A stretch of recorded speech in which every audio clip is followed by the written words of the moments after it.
tele akiwa anashangilia, kwa sababu mateso iliyomtesa miaka mingi, mateso iliyomhangaisha, kutokuona kwake, madharau yake ikawa imefika mwisho. Nimetuma niambie mtu mchana wa leo, kuna hali fulani ambayo inaweza kuwa inakusumbua katika maisha yako. Kuna hali fulani ambayo unaweza kuwa unatatizika.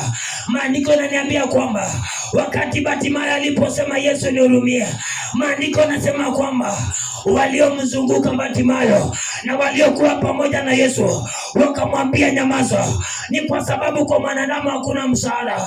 Ninataka nikuambie kitu kimoja. Bartimayo alikuwa anataka rafiki ambaye anaweza kumwambia Yesu huyu ako na shida. Bartimayo alikuwa anataka rafiki anayeweza kusimama naye hata kama alikuwa anakaa karibu na watu. Wale watu hawakuwa wa msaada, na wakati alipohitaji msaada, wale watu walimwambia iwezekane.